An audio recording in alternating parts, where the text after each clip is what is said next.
ఉంటున్నారు. అందరికి ఒక పండుగ దినం వరాలు ప్రకటించారు. ఏదైతే వాళ్ళు ఇంకా కోరుకుంటున్నారు, మాకు హాస్పిటల్ కావాలి, స్కూల్ కావాలి, కమ్యూనిటీ హాల్ కావాలి, ఇక్కడే ఈ యొక్క సచివాలయం కావాలి, ఏదైతే ఇంకా లేనటువంటి సౌకర్యాలు ఉన్నాయో ఆ సౌకర్యాలన్నీ ఈరోజు చిలకలూరుపేటకు మన నారాయణ గారు మినిస్టర్ గారు రావటం అన్ని స్పాట్లోనే శాంక్షన్ చేశారు. ఇమ్మీడియట్గా ఏ లోటు లేకుండా ఇక్కడ నివాసం ఉండేటువంటి వాళ్ళకి అన్ని రకాల సౌకర్యాలని ఈరోజు ప్రకటించారు. అన్న క్యాంటీన్ కూడా 3 ఆగస్టు 15 అన్నగారి చేతుల మీదుగా రాష్ట్ర వ్యాప్తంగా ప్రారంభిస్తున్నారు. ఆనాడు నారాయణ గారి చేతుల మీదుగానే ఎలక్ట్రానిక్ డ్రా తీసి ఈ యొక్క టిడ్కో హౌసెస్ అలాట్మెంట్ చేయడం జరిగింది. 4512 ఇళ్ళు, మరొక 1008 ఇళ్ళు 58% పూర్తయినాయి. అంటే 5520 ఇళ్ళు నిరుపేదలు ఇక్కడ ఉండేటువంటి దానికి ఆనాడు నారాయణ గారి చేతుల మీదుగా దీన్ని ప్రారంభించాం.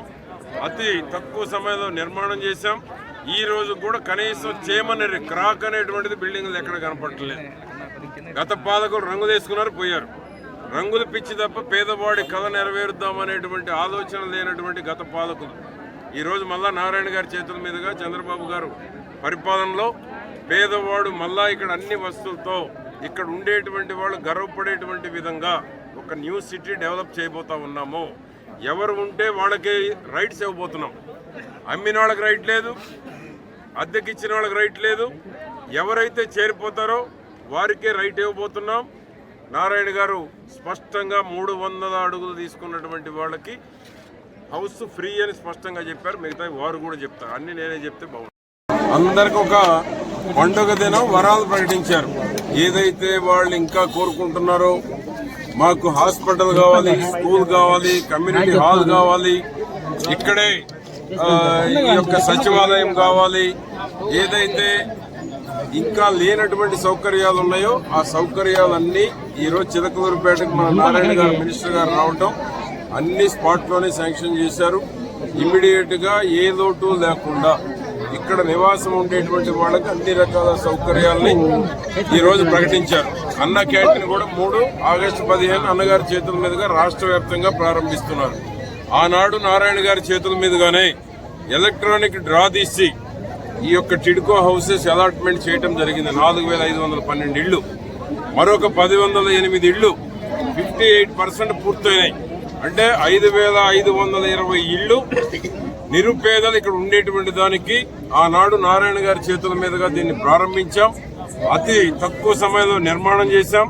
ఈ రోజు కూడా కనీసం చేమనేది క్రాక్ అనేటువంటిది బిల్డింగ్లు ఎక్కడ కనపడలేదు. గత పాలకులు రంగులు వేసుకున్నారు, పోయారు.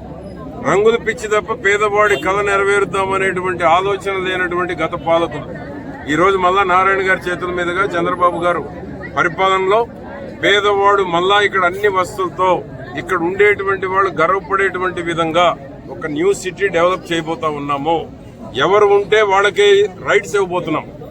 అమ్మిన వాళ్ళకి రైట్ లేదు, అద్దెకిచ్చిన వాళ్ళకి రైట్ లేదు. ఎవరైతే చేరిపోతారో వారికే రైట్ ఇవ్వబోతున్నాం. నారాయణ గారు స్పష్టంగా 300 అడుగులు తీసుకున్నటువంటి వాళ్ళకి హౌస్ ఫ్రీ అని స్పష్టంగా చెప్పారు. మిగతా వారు కూడా చెప్తారు. అన్ని నేనే చెప్తే బాగుంటుంది. అందరికీ నమస్కారాలు. అక్కడి నుంచి వచ్చే బాత్రూంలో, టాయిలెట్స్ నుంచి వచ్చే వాటర్ ని ట్రీట్మెంట్ చేసి బయటకు వదలాల. అవి కూడా పెట్టారు సివరేజ్ ప్లాంట్లు. జనరల్ గా గతంలో ఎప్పుడు కూడా ఇలాంటి కాలనీస్ కడితే ట్రీట్మెంట్ ప్లాంట్ అట్లా అవి తీసిపోయి అక్కడెక్కడో కాలువలు ఎక్కడో వదిలేవాడు. వాటి వల్ల జబ్బులు వచ్చాయి. కానీ ముఖ్యమంత్రి గారు ఆ రోజు నాకు ఒకటి ఆదేశించారు, ఈ ఇల్లు ఇచ్చేటప్పుడు ప్రతి మహిళ తన భర్తతో పిల్లలతో ఆనందంగా ఉండాలి. అలాంటి ఇల్లు కట్టు, అన్ని ఫెసిలిటీస్ ఇవ్వు. ఎక్కడ ఇల్లు కట్టినా ఒక గ్రేటెడ్ హౌసెస్ కట్టినట్టు కట్టు. అక్కడ ఖచ్చితంగా ఒక స్కూల్ ఉండాలి, ఒక హాస్పిటల్ ఉండాలి, వాడికి ఒక కమ్యూనిటీ హాల్ ఉండాలి పెళ్లిళ్ళు ఫంక్షన్ చేసుకోవడానికి ఇలా ఆదేశించారు. అయితే మా ప్రభుత్వం పోవటం తర్వాత చేయలేకపోయాం. మళ్ళీ ఇప్పుడు ప్రభుత్వం వచ్చింది, ప్రజలు మా మీద నమ్మకంతో చేశారు. ఈరోజు చిలకలూరుపేటలో పుల్లారావు గారు రమ్మంటాం, ఇక్కడ వసతులు చూడమన్నారు. ఇక్కడ వాళ్ళకి యాక్చువల్గా ఒక స్కూల్ అడిగారు, ఒక స్కూలు, తర్వాత వచ్చి వీళ్ళకి ఒక హాస్పిటల్, ఒక కమ్యూనిటీ హాల్ ఫంక్షన్ చేసుకోవడానికి ఈ మూడింటిని నేను శాంక్షన్ చేశాను. ఇమీడియట్గా ఎస్టిమేషన్స్ చేయమన్నాను. ఎస్టిమేషన్స్ చేయడానికి ఒక 1 month పడుతుంది. ఆ తర్వాత టెండర్లు పిలవడానికి మరొక 1 month పడుతుంది. తర్వాత ఒక 4 నెలలు, మార్చి నెలాఖరు లోపల అవన్నీ ఇక్కడ కంప్లీట్ చేసి చేయటం.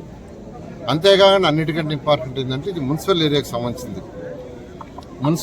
మున్సిపల్ కమిషన్కి చెప్పాను, రేపటి నుంచి లేదా ఇవాళ నుంచే ఈ ఏరియా మొత్తం మెయింటెనెన్స్ అంటే రోడ్డు చిమ్మటం కానీ, వాటర్ సప్లై చేయటం కానీ, ఎలక్ట్రిసిటీ లైట్లు మెయింటైన్ చేయటం కానీ అన్నీ కూడా మున్సిపల్ కమిషనర్ గారు, చిలకలూరుపేట మున్సిపల్ కమిషనర్ గారు ఆధీనంలో పోతుంది.